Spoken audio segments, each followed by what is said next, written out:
Okay, let's start. So, uh, meron tayo ngayong nakaprepare dito na control circuit, no? And simulation. So, ng ating duplex pump controller. So, ito pong ating nakaprepare ngayon ay manual and automatic alternating duplex pump control. So, dito sa kanan, meron tayo ditong water tank, no? Simulator. Ito ay isang cylinder na gamitin lang natin siya for simulation ng water level. So, meron tayong low level dyan at saka high level. And yung mga yan ay merong dito corresponding sensor, no? So, ito yung kanyang relay for the high level sensor, and then dito naman yung kanyang relay for the low level. So, tapos meron tayo ditong dalawang pump. Okay, ito yung ginamit nating pang simulate ng pump. Ito yung pump 2, no? Pump 1 and pump 2. So, ang trabaho nitong dalawang pump na ito ay mag-refill ng tubig dito. Supposed to be, no? Ito yung tangke natin. Ito yung dalawang pump. So, alternate siya mag-refill ng tubig doon. So, yan yung ating schematics, no? So, ito naman, meron din ako nilagay dito for simulation ng pagde-drain ng tubig ng tangke. So, start tayo, no? From manual muna, no? Manual control ng ating dalawang pump motors. So, ito yung mga contactors niya, coil contactors, yan. Play natin itong ating simulator.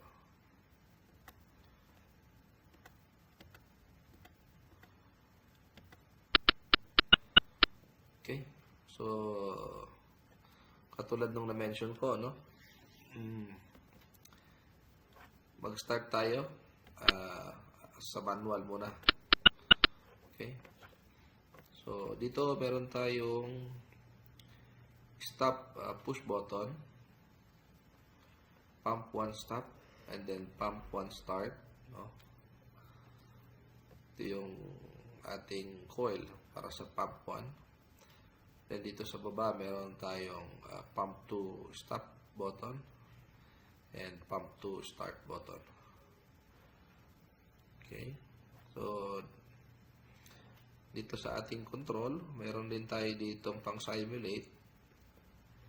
Kapag bawa nag-trip yung ating pump motor, so pwede nating i-simulate dito, no, yung tripping niya. Ganun din yung pump 2. So, sistema nito guys, kapag nag-trip yung pump 1 natin, automatic, naka-standby yung ating pump 2, siya yung sasalo. No? Okay. So, sige, start na natin, no, para makita natin kung paano siya gumagana. So, dito, ito yung kanyang source. Kunwari, ito yung deep well.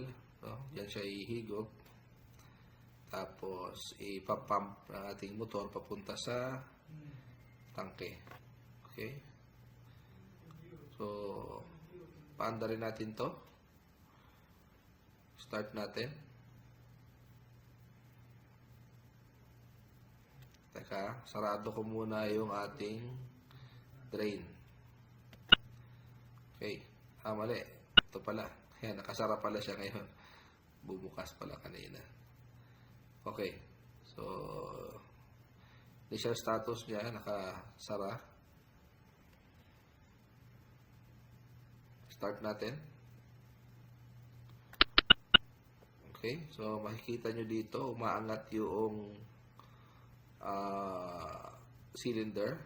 So, sinasimulate ito na umaangat yung water level, no, ng ating water tank. Okay, so sumagad na yung tawag dito, yung cylinder natin. Sumagad na sa taas, ibig sabihin na-reach niya na yung high level. Pero since naka-manual nga, no, makikita natin na hindi tumitigil sa pag-andar ng ating pump 1. So, ibig sabihin yan, tuloy-tuloy siyang nag-refill ng tubig. So, ang isang possibility, kung sa actual, nag-overflow na yan, yung tangke. No? Kasi nga, naka-manual tayo. Okay, so ang gawin natin, stop natin yung ating pump 1. No? Makikita nyo, kapag in-stop ko dito, mamamatay yung ating coil. And then, itong pump 1 natin ay babalik doon sa kanyang original state. No? Okay, so yan, nakita nyo, lumipat na, no? Nagpalit na ng posisyon. So, wala nang flow dito sa kanyang discharge pipe, no? Papunta sa tangke. Still, yung ating water tank ay puno pa. So, isimulate naman natin ang pagde-drain, no? By opening nitong ating drain valve. Ayan. So, makikita natin dito, bumababa na siya, di ba? Bumababa na yung water level. And, na-reach niya na yung low level natin. Okay? Sara ko lang ulit ito. Okay? Then, paandarin naman natin yung pump 2. No? Okay, so yan. Energize yung ating contactor coil. Nagre-refill na siya ng tubig. Ito naman, dito naman tayo sa kabila. Ito yung pump 2, no? So, yan. Nagre-refill na ng tubig papunta sa tangke. At ngayon ay, ayan, nakasagad na ulit, no? High level na siya. Same thing na nangyari kanina. Since naka-manual, hindi mag-automatic na mamamatay ang pump. Unless patayin natin dito sa stop button. Okay? So, patayin natin. Makikita natin dito, babalik siya doon sa kanyang dating original state. Okay? Ayan. So, patay na. Ngayon naman, ang ating water tank ay nasa high level pa rin. Okay? So, testingin naman natin yung auto mode, no? Yun nga, ito naka-manual ito or naka-hand position, no? So, lipat natin yung ating selector switch, lagay natin sa auto.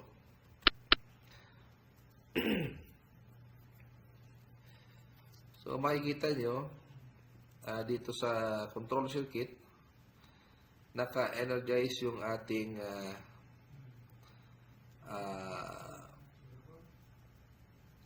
tawag nito, float switch relay 1, no? Siya po yung para sa relay ng high level, no? Okay. So, since puno pa, patay naman yung mga pumps natin, no? Try natin siyang i-drain. So, anong ine-expect natin dito, kapag i-drain natin siya, maglo-low level yan. At pag nag-low level yan, dapat mayroong umandar na pump, no? It's either 1 or 2. Pero ang naka-default po dyan, ang unang aandar sa kanya, kapag i-start natin yung ating control, ay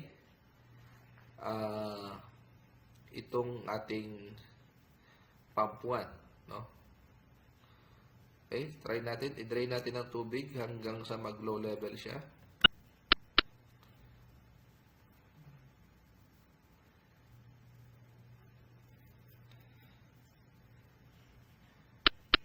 Okay, so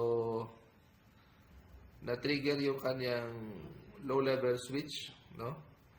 Energize yung ating float switch relay 2, which is the low level. And umandar yung ating pump 1. Dahil na-energize yung ating M1, no? Then, nag-high level siya.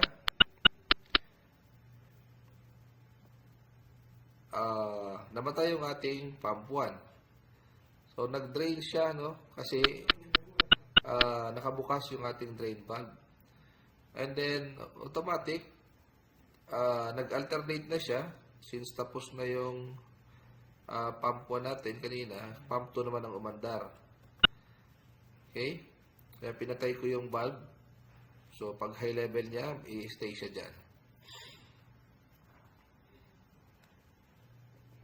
Okay? Ayan.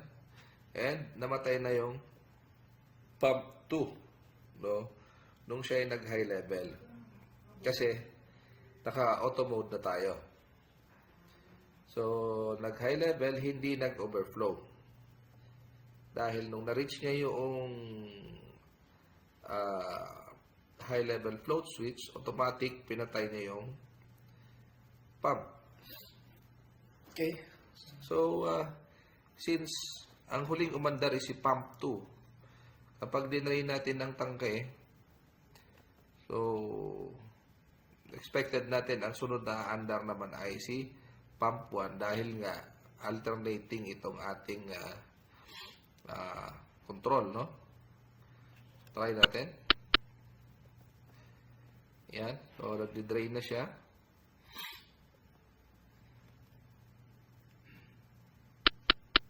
Yun. Automatic, umandar si pump 1 para mag-refill. So, patayin natin yung drain. Guys, ngayon ganito, i-simulate natin itong trip, no, ng pump 1. So, ang nangyari, nag-trip si pump 1, no, nag-open yung line, yung circuit ng M1. Automatic sinalo siya ng pump 2. No? Energize yung pump 2.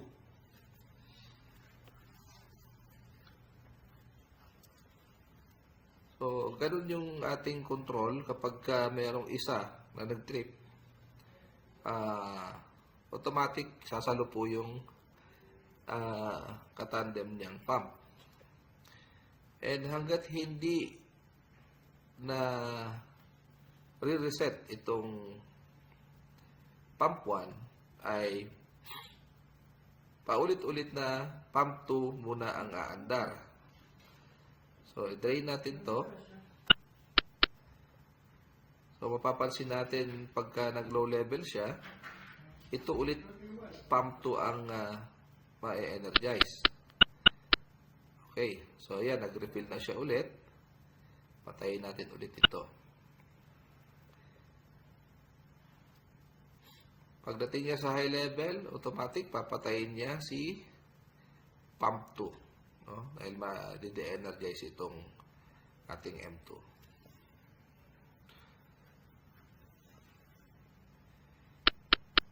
Okay. So, ang huling umandar ay pump 2, no? Ngayon, halimbawa, binisita na ng ating technician yung ating pump house, no? So, nakita niya, nakatrip yung ating pump 1. So, reset natin siya. So, bumalik na yung normally close contact ng ating overload, no? Sa circuit ng pump 1. So, ang mangyayari nito, kapag nag-drain tayo ulit ng tangke, si pump 1 naman ulit yung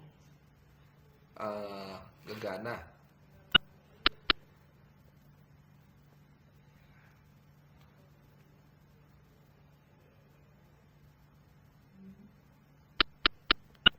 Okay, so ayun, tama, no? As expected, si pump 1 po yung na-energize.